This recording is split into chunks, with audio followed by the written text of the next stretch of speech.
سلام. باز هم جعل چک پول، این بار پرونده در پاسگاه هلالی.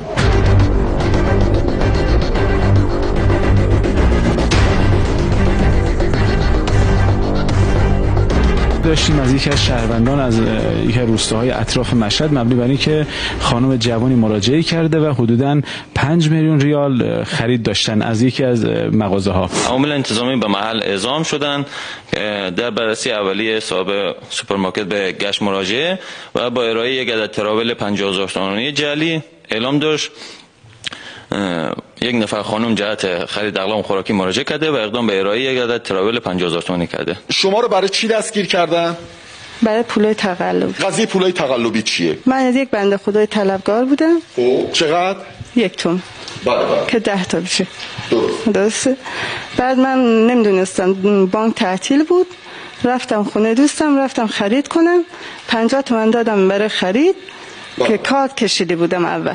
بعد 50 تومن می‌خواستم پنیر و جو چیزا بگیرم، بعد گفتن اینا تقلبیه. 10 قطعه تراول 50,000 تومانی ارائه داده بودن. صاحب مغازه به تراولا مشکوک میشه. صاحب مغازه این چک پولی که شما دادی رو برد پشت دستگاه، متوجه شد تقلبیه. بعد چی شد؟ زنگ زدن 110 اومدش. بعد بنده خدا صاحب مغازه گفت این که کارت کشیده پول منو بهم داده، این بنده خودم مقصر نبوده.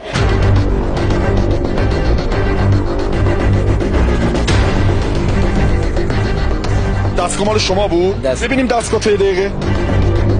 سوپر گفت ما نداشتیم از این دستگاه، رفتیم مغازه بغلی چک کردیم. 1000 تومانی اصلی هست. الان زیر دستگاه که میذاریم میبینید رنگ اینها عوض میشه. آوردن منو اینجا، گفتم باید صاحب اصلی این پولایی که بهت دادن معرفی کنی.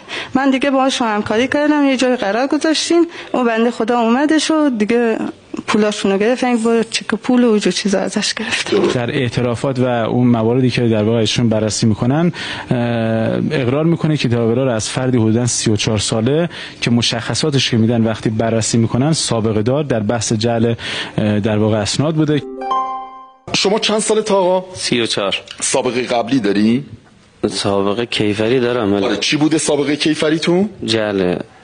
قبلا به واسطه جعل دستگیر شدی؟ بوده. سند؟ آره. اون قضیهش چی بود؟ مال وکالت بوده، چیزی نه. عجب. یه سند وکالتی رو خودتون جعل کردی؟ کس دیگه جعل کرده و ما دادم مشارکت. ما فقط رفتیم بگیریم ازشون. بله. خب مشارکت قاعدتا تو اون قضیه شرکتی داشتید شما که مشارکت تلقی شده. در حین دستگیری حدوداً 53 قطعه تراول 50,000 تومانی و 6 قطعه 100,000 تومانی ازشون کشف میشه. در بررسی اولیه که آوردیم پاسگاه مشاهده کردیم در روی تراولای جعلی مهر بانک ملی شعبه اهواز هم داره. یعنی در قاعدتا این هم باید جعلی باشه. هر مورد چک پولی که تا حالا ما جعلی دیدیم یه مهری هم همونجوری که میفرمایید روش زدن که یه کمی عادی سازی بشه. چجوری شد به فکر چاپ چک پول جعلی افتادی؟ نه ما چاپ نکردیم. اینا رو امانت داد دست ما که مشتریش بیاد بگیره ازش. دست ما امانت دادن. هم دیشبم زنگ زدم بهش که قرار بذاریم که باز بیاره از اینا.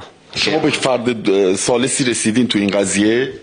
اظهارات ایشون اخذ کردیم. مشخصات یک فرد ثالث عنوان کردن ولی عنوان داشتن اهل استان کرمانشاه و در مشهد حضور ندارن. حتی تا ملاقات تماس تلفنی هم که باهاش داشتیم عنوان که من کرمانشاهم تا چند روز دیگه میرسم مشهد. اون فرد دیگه بله. حالا قاعدتا ما باید برنامه رو اینقدر به تعویق بندازیم پخشش رو تا شما تحقیقاتتون تمام بشه، اعلام بکنید که پرونده جمع شده و بعد ما پخش کنیم که وقت خدای نکرده مزاحم اون عملیات پلیسی شما نباشید. به عنوان کسبه از کجا میفهمین این اصلی؟ جانم از بیشتر از اون خط سبز شو علاوه 50 تومانی قدیمی یک 50 غیبی هم روش داشت که به جور دیدن نمیشد. جلوی دستگاه که می‌زدم دیدم شد که حالا از اونا بزنیم. زحمت می‌کشه. این جدیده، این قدیمی نیست. این جدیدتره. ولی این جدیدتره. می‌خوام بزنیم ببینیم چه جوریه. این 50 غیبی 50 تومانی قدیمی کامل. مثلا 50 آره کامل روشن میشد. درسته حق با شما. لکه‌های سبز مثلا. این الان همین اصلیش بود دیگه. ببینید الان اینجا درسته فرماشید. بله یه لکه‌های همچین سبز. بله مشخصه. اصلا اون کاغذ مشخصه می‌ذاری همش نور میشه دیگه. بزنید پس بی زحمت داره اونو بازی. پس این اصلی رو باز ورداشتیم، 2 مرتبه جعلی رو گذاشتیم. ببخشید همش کاغذ دیگه. همش به قولی پرنور الکی آبی میشه. یعنی مشخصه هیچ نوع از اون براقیایی که شما گفتین تو موارد دیگه اینجا نداره. بله نداره.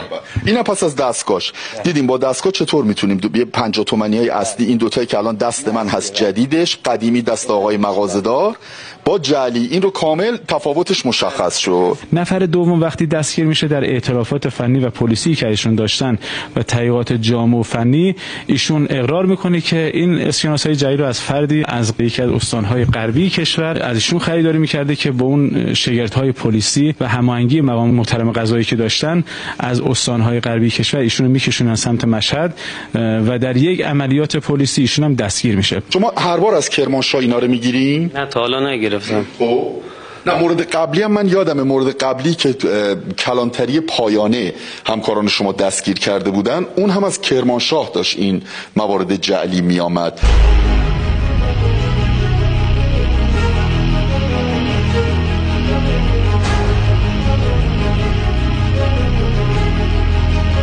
پولای جعلی تو اعترافات اولیه خانم داشتن، اعلام داشتن که این آقا بهشون پیشنهاد کردن که بیا با اون کار کن، یعنی من تراولای تقلبی به شما ارائه میکنم، شما برو 12 خرج کن، بعد با هم تقسیم میکنیم، مبلغ پولش رو با هم تقسیم میکنیم. یعنی ایشون در قبال این توزیع چک پولای تقلبی مشارکت 100% در جرم داشتن. حالا اظهارات داشتن که شخص ثالثی هم مد نظر هست که اون باید بررسیش. در روستاهای اطراف و حاشیه شهرها این تراولا رو استفاده میکردن، خرج میکردن. شما این آقا رو از کجا میشناختی؟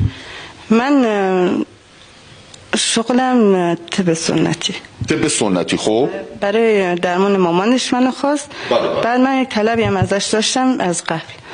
بعد ازش خواستم بهم بده، گفت الان ندارم، بعداً میدم، کارت به کارت میکنم. گفتم مشکلی ندارم. بعد چند وقت گذشت، جواب گوشیشو به من نداد. بعد 2 هفته به من جواب داد که آره بیا پولتو جور کردم.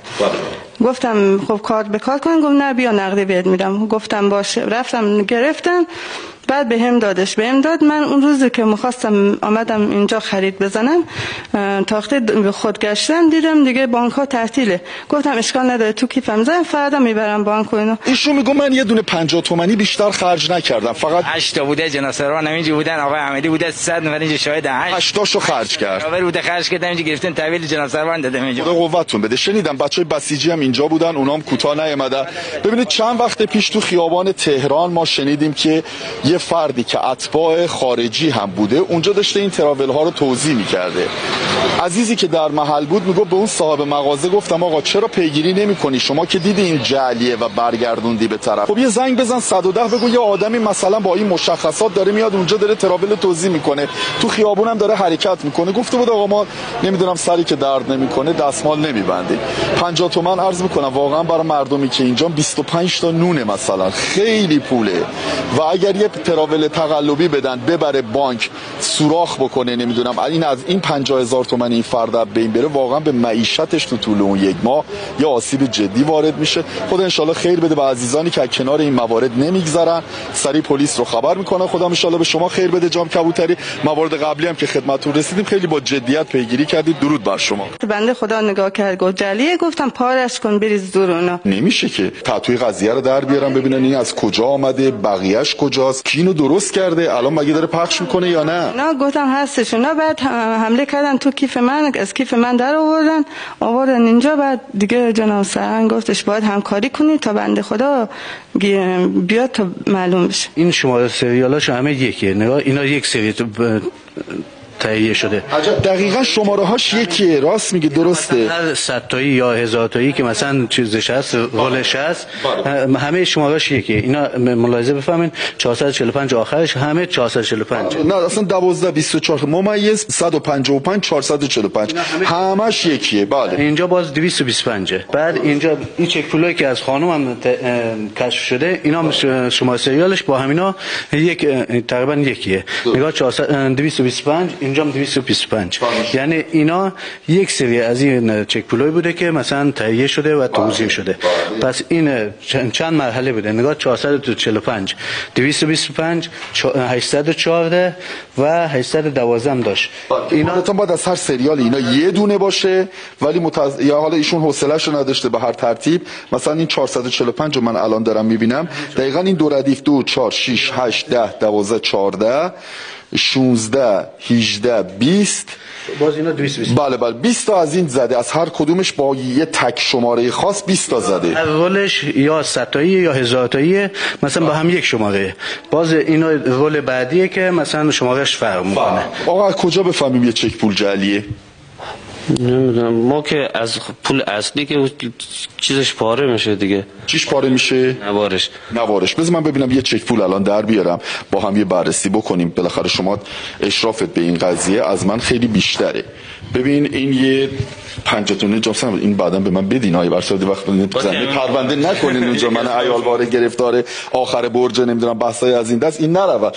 عرض شود که ببین شما الان خب که پولایی که میارن چک بکنیم نگاه کنید این نوارش پاره نمیشه دیگه. نوار پاره نمیشه، حق با شماست. نوار از یک جنس جعلی میزنن پاره میشه. خب اینو بی زحمت همینجا یه نشون به ما بدی. نه پاره میشه.